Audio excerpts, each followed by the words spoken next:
So let me kick off with a question which has been burning me up all through the weekend as I read this excellent book. Are Gopalakrishnan and Harish Bhat individually are successful authors and individually are authorities on the Tata Group? Why did they choose to collaborate for this book? And since Gopal, it says in the final pages of the book, you made the call to Harish 2 years ago. If you don't mind telling us, what led you to call Harish Bhat to request him to work as a collaborator on this book? Well, thank you. Firstly, it's a great pleasure to be on the Marcellus show again. And I'll get to your question without any whataboutery. Why did you choose to collaborate? For about 7 or 8 years, especially after my retirement from active executive service, the thought had passed my mind that why is India not growing the way it should? And you get lots of articles and views on this. Yeah. And I hypothesize, based on my practical experience, that India is not growing the way it should because it doesn't have a quote-unquote proper industrial policy. Right. It has a lot of industrial investment rules, but that's policy and rules are different. Neither does it have a philosophy. Okay? And I said, well, can I look inwards into my own career path with 2 wonderful companies, Unilever, which began operations in India in 1888 when the first case of Lifebuoy arrived in Metia Bruce in Kolkata. And of course, Tata's, which began in 1868 with the trading company set up by Jamsetji Tata.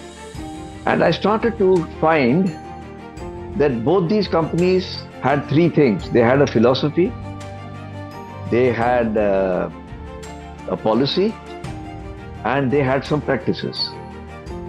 And I said, if you apply this to the national scene, would you get something different from the 1956 industrial policy resolution? Then I felt it would be pompous for 2 guys who had worked in a company, compared to the national macro scene, we have done very small jobs. So we won't preach to other people how they should run the country, but let's share our experiences. What's common between Harish and me is Tata, because he can't talk firsthand about lever. And so we chose Tata to say, can we crystallize this whole point about philosophy and practice in industrial policy? And I said that will become a very dry academic book, and neither do I have the academic credentials, nor am I an Oxford University professor or research scholar. So why can't we make it chatty? Because this is not aimed at fellow academics to be read out in academic conferences. It's meant to help Pandu set up good companies. Right. And a statistic that really struck me in the solar plexus is that India has 63 million enterprises, of which only 19,000 have a turnover, have a capital of more than 10 crores. I mean, can you imagine 63 million enterprises with the SME ministry, only 19 have a capital of 19 crores. About 4,000-5,000 are listed, and about a couple of hundred are the ones that are actively trading. Yes, sir. And I said, industrial landscape of India seems to be a lot of little pygmies and microbes and viruses. And can we share our experiences? And Harish could provide, if I may use the word, if I could be the Veda Vyasa, he would provide all the stories and the narratives that go into this, because without the narratives, it will become a dry academic book. And that's what made me pick up the phone. Fabulous. And I found that he's about to retire. Actually, the idea came to our mind 6 years ago, but flopped around for some time for various reasons. One of them only being that Harish was very busy with his day-to-day work, and I was an idle retired fellow. So I said, get him on his birthday. And that's why I called it. And that's how the book came, and that's why we collaborated. So basically, you're the architect here, and Harish is the hardworking mason. No, I don't think that's a fair way to put it. One can say that, ideas come and multiply. So the final idea is not any one person's idea. As you know, A squared plus B squared is not equal to A plus B squared. There's a 2AB that has to be fitted into that. I think here 1 plus 1 has become 11. I'm so glad you guys put your minds together, because both the structure of the book and the case studies are are riveting. But Harish, I'll turn to you with the next question, because you are of the two of you, you spent far the longer amount of time in the Tata Group. I think you've worked in the Tata Empire for the best part of 40 years. Right? The question that I kept thinking about as I kept reading this beautifully written book is, Jamsetji Tata passed away more than a century ago. I think 120 years ago, Jamsetji Tata passed away. Right? It's one thing for you guys to identify his value system, which you have done beautifully. You've told us about his exploits. But I kept asking myself that, what tangible proof do you have? What tangible proof do you have that the Tata Group continues to espouse the great man's values, rather than falling victim to the prevalent fads and fashions of corporate life? For example, shareholder value is a sort of big fashion of our times. So I kept asking myself, how do I know that indeed Tata Group is still run as per the value system of this great man, rather than being run as per the fashion of the day? Yeah. So, Saurabh, I think there was quite a bit of research that we did there. If you look at the structure of this book, the philosophy of Jamsetji Tata has been espoused in several P's. There is the purpose that with which he pursued the business: pioneering, people, progress, persistence, principles, and the use of profits with responsibility. Yes. Okay, these are the 7 or 8 P's which have been put down. Yes. What we did is, for each of those P's, we examined the wide arc of history from Jamsetji Tata's time until today.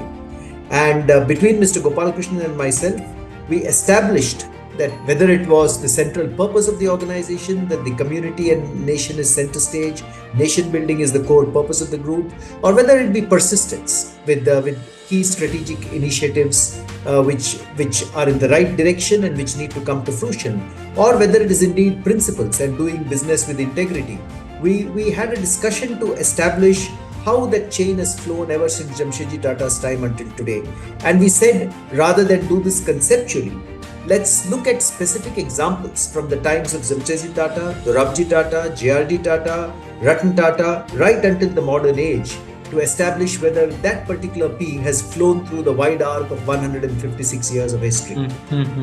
So we used our experience, we used our judgment, and then we used specific examples of how the Tata Group had progressed on the stream of that particular P over several years. So if you look at the structure of this book, Saurabh, if you take one specific chapter of the book, let's take, for instance, purpose, you will find firstly that there is a wonderful and thoughtful essay about why purpose is important to an organization. And that essay covers not just the purpose of the Tata Group, but talks about the purpose of many corporates, many other corporates which also have a sense of purpose, and the sense of purpose is not just enhancing shareholder wealth alone. And then thereafter, you will find 3 different stories from 3 different eras of the group, illustrating how purpose has been central to the voyage of the Tata Group over so many years. So that's the kind of voyage that we pursued, Saurabh. I think we used our experience. We also used specific case studies. And through those case studies, we distilled that particular P was alive in the group, alive and kicking over so many years of time. That's the approach that we took to the writing of this book. And I believe that each of those stories are case studies unto themselves. Each of them can be case studies that are taught in a business school to establish that particular P behind the Tata Group. And if I can add just a line to that, Saurabh, Go on. Looking at the cover, somebody may think this is another biography of Jamsetji Tata, right? But his face is so striking that we use it for the cover. Yeah. But throughout the book, our attempt was to show that what fantastic icons have been produced by the ecosystem of Tata, not by Jamsetji Tata. So if you talk about a Fakir Chand Kohli, you talk about Suman Mulgankar, a Darbari Seth, and we avoided too much of the present. Instead of, if you keep writing about Ratan Tata, people will say this is a Chaplusi book, We didn't want that either. But it's a dramatic exposition of how icons have sustained this. So I just thought I would add that to what you said. Gopal, I'll come to you on this purpose point, right? So I grew up in Delhi, right? So I unlike you, I didn't have the privilege of growing up in Kolkata. I grew up in Delhi, and on the playground in Delhi, the term Niat, the phrase Niat, was used to connote luck or fate, right? It was used to connote luck or fate. Teri niyat nahi thi. So if you got out first ball, you're seen as bad Niyat, that just destiny that Saurabh got out first ball and so on the playground, right? In the book, you guys have used the phrase Niyat in a very different sense of the word. It's like a creative use of Niyat. Could you just tell our viewers today, what do you mean by Niyat, and how is Niyat associated with the Tata Group and Jamsetji Tata? Well, the first thing I want to say is that the use of the word Niyat in Delhi, like many other things in Delhi, is incorrect. Niyat has nothing to do with luck. The word Niyat came into my mind space because I was having dinner in Paris. I was the chairman of Indo-Morocco Phosphate Company, which is a Moroccan company. And I was talking to my Moroccan counterpart, and he used the word Nia. And that was an Arabic word. I never connected that with Niyat. And I asked him, what does Nia mean? And he said, Nia means, what is your real intent? What does you really want to do? I said, oh, maybe the Indian word, Urdu word, Niyat has come from Nia. He said, maybe. I didn't know you have a word called Niyat. When I came back, I found the etymology of Niyat is indeed derived from Arabic Nia. And Nia is used to say, aapka maqsad kya hai? Irada kya hai? What is the long-term vision that you have? And that's why we use the word Niyat. Now, maybe in popular usage in the cricket field in Delhi or somewhere, it has acquired a different name. It has absolutely nothing to do with luck. And so, the word Niyat appealed to me, A, because of its etymology was a little unusual and unknown to me. And it matched in a very oriental sense with what management gurus in the United States write as strategic intent. Right. A word coined by one of our own brethren, C.K. Prahlad. What is your strategy? Aapko karna kya chahiye? So that's how the word Niyat came in. Of course, in India we are obsessed with Niyam. So that fell into place. I had to fill up the middle pillar. And the middle pillar, I am a great believer that human conduct reveals more than all the rules of SEBI and Reserve Bank and various regulatory authorities. So it fit into a nice 3N model. The link between Niat, Jamsetji Tata and the Tata Group, Gopal sir? Sorry? What is the link between Niat, Jamsetji Tata's value system and the Tata Group? Where does the strategic purpose kick in here? So what we've done in the book, I'll summarize it in the interest of time and brevity, is to imagine Niyat, Niti and Niyam as being like a river. Okay. If you go to the Gangotri, the beginning of the Ganga is very, very simple. Every river, I'll take Ganga for the purpose of our discussion. It's pure, unadulterated. It's come from the Lord of the mountains. Yeah. And the stories, it has stories around its Niyat also. How did it start? And then it comes down into the plains, and there are multiple currents. It acquires a certain gravitas. It becomes Niti, because that original philosophy manifests in the way people behave. And it creates stories. Every river in the world nurtures civilizations, icons, stories. And there are a number of stories around Ganga or Kaveri or Tungabhadra, we all know in our country. Likewise with the Nile and the Tigris and the Euphrates. And then it goes into the delta region, into the sea, from where it began, where little rituals start to come along. So Niyat, Niti and Niyam translated into a river metaphor, and we called it philosophy, which Jamsetji Tata was so utterly simple. The community is not a part of your stakeholder, he is center stage. Right. I mean, you can't make it more simple than that. Now even religions, Huma, Hukta, Hrashta in Zoroastrianism, or you can take Hindu philosophy or any other religion. The religion is always very, very simple. Then as it comes down and people start practicing, it breaks up into A, B, C, D. But there are lots of icons and stories. You'll say the Sufi system, and you'll mention Sufi saints and Rumi and so on and so forth. And then it becomes rituals, it becomes factions, if I may use that word, without disrespect. And what happens in Tata is therefore a simple philosophy, community center. The river has been through, right, it's not yet gone into the delta, but we have a lot of rituals in Tatas. And I think some of them are described, and Harish can describe them if you wish in summary again. And I believe that these three have to be in harmony. The philosophy, the icons and the narratives around them, and the rituals. When these get out of kilter, the river overflows and corporate destruction happens. When the philosophy, the icons and the narratives and the rituals are not in harmony. So just like in rivers there's a hydrology, for companies also there's a hydrology. And the hydrology requires these to be in balance. And that's exactly what we have tried to demonstrate through the writing and the formatting of this book in a particular way. I hope I'm not sounding too esoteric, but Harish can bring it down to earth if you wish. So let me then focus on something which is linked to the icons, the rituals, the practices, but also speaks to those of us who are running small companies.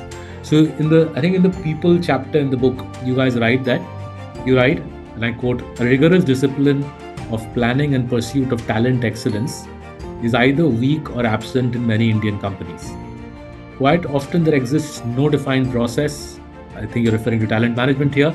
And when there is a semblance of process, you say, it tends to be personality driven rather than process driven, right? So as shareholders in many Tata Group companies, we've often asked folks like Harish on calls like this, how does Tata Group find great leaders or cultivate great leaders and get them to serve decade after decade in the cause of the group?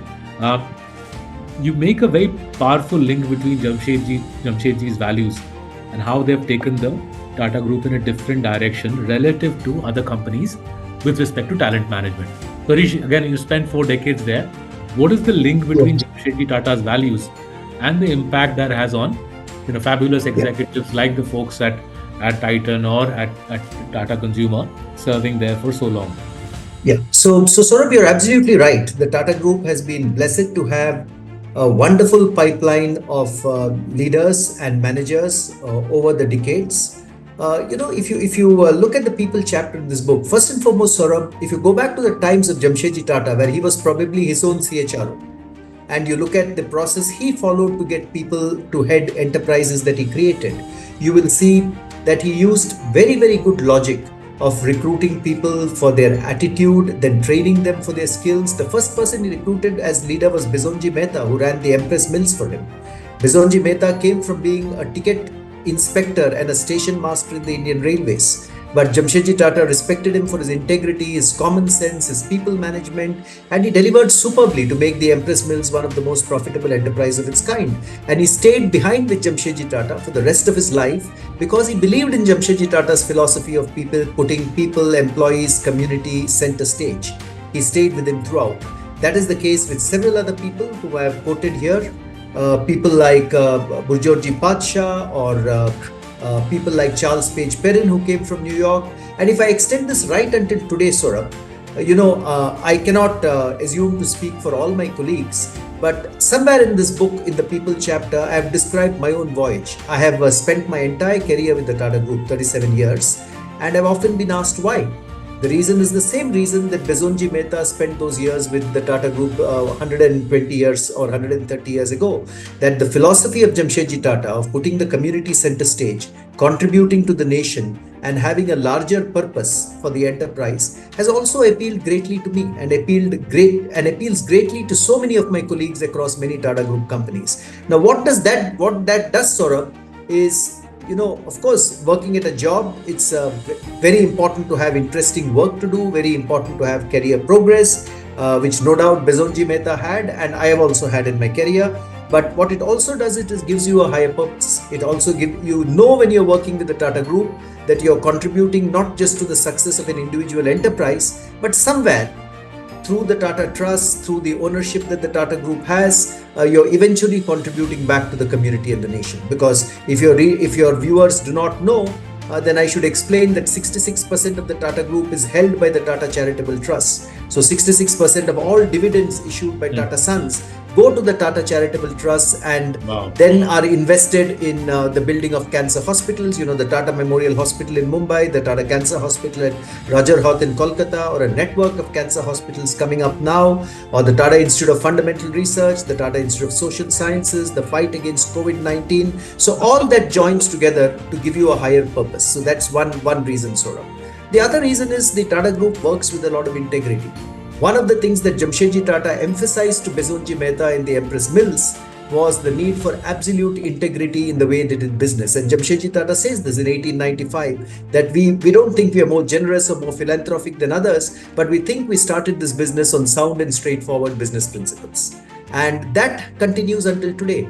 37 years of my working with the Tata Group, and not once has the group asked me to do anything which is against my conscience. So you can sleep well at night, which you will agree with me is worth its weight in gold at any time in history, and particularly so in today's day and age.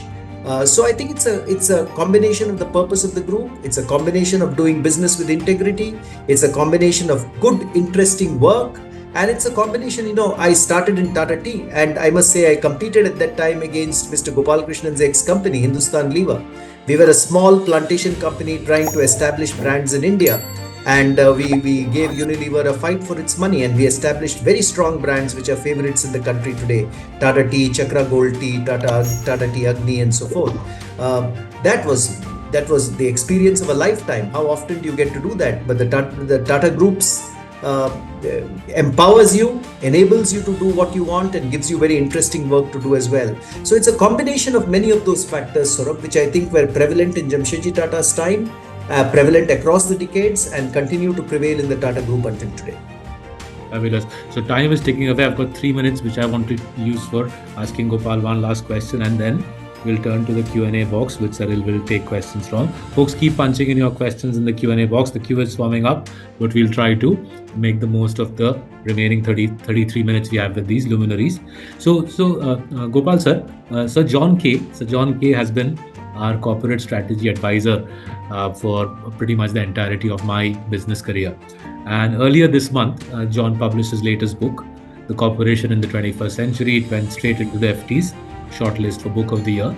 And the main point John makes in this book, right, in the Corporation in the 21st Century, he says that the main job of the entrepreneur is to bring together people of different talents, suppliers of different abilities and talents, and make them work together cohesively to create a product or a service, right?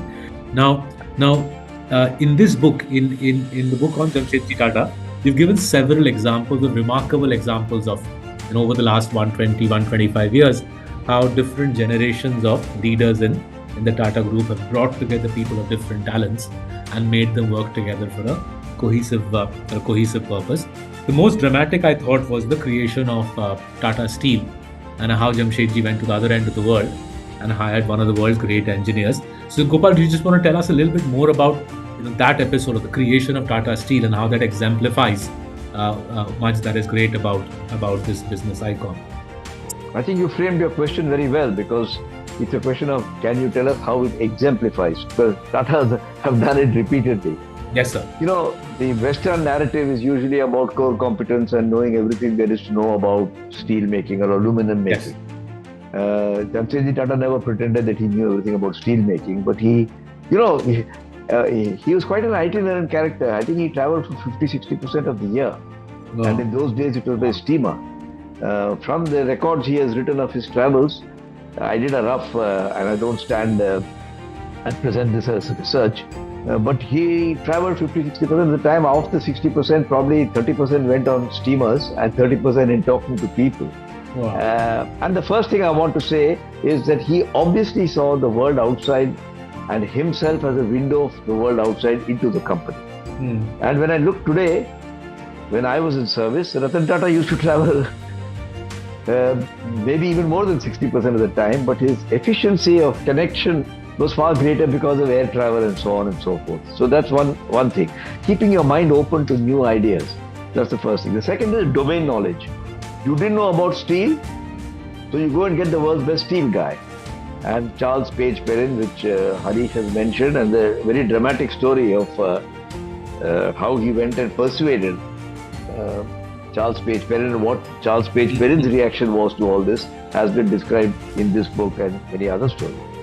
And then you cut and come to passenger cars. Again, I'm jumping right across. And when it was required, Tata didn't hesitate to go out and get experts. And not only that, they went and bought Jaguar Land Rover. Yes. Amongst many, many reasons to buy it. One was there will be damn good engineers there who know very modern automotive technology. And this pattern keeps repeating. And it's not been uncommon. I won't say it's been very common because there are talented Indians as well nowadays. But it's not been very uncommon to get a foreign person. You know, although we were, the attitude internally was nationalism and Swadeshi, you managed to bring in talent from outside. And outside doesn't necessarily mean international, meaning people of other nationalities. I'll give you one little anecdote. I joined Tata's at a fairly late age compared to Harish. He joined at 25, I joined at 52. And I was a wizened old guy, or so I thought, having worked for 30 years before that. And there are other people whom Ratan Tata assembled in his master plan. At one stage, about 2003 or 4, I made a I make a list of the top 30 people or 40 people in the group. And that included people like Ravikant and Ramadurai and Muthu Raman and so on and so forth. And I found that it had 50% quote unquote outsiders. 50%. Wow. Outsider being a person who didn't come at a young, malleable age, say under 30, 35, who came after a significant career elsewhere. Ravikant was of that variety, Prasad Menon was of that variety, and Kishore Chowkar was of that variety, right? And there were other people like Muthu Raman and so on who had been groomed from within. So I just took it to Ratan Tata and I said, hey, did you realize half of people are... He said, that can't be true. I gave him the list. And he said, yeah, now that you mention it, you're right. I said, you know, how did Tata learn to accept so many outside microbes? Because nature tells you that you reject too many outside microbes. He said, I have absolutely no idea. We thought we were good people and we brought them in. And you guys have stayed around with us. So to me, this showed a level of what I might call congenital adaptability. Fantastic. Which Tatas have possessed. And it has been continued after well after my time. So I think when you say that the oldest living species is the microbe, you develop a new respect for it. Fantastic. That was lovely. I think I'll hand over to Salil. There's a long queue of questions that Salil has to take. Over to you.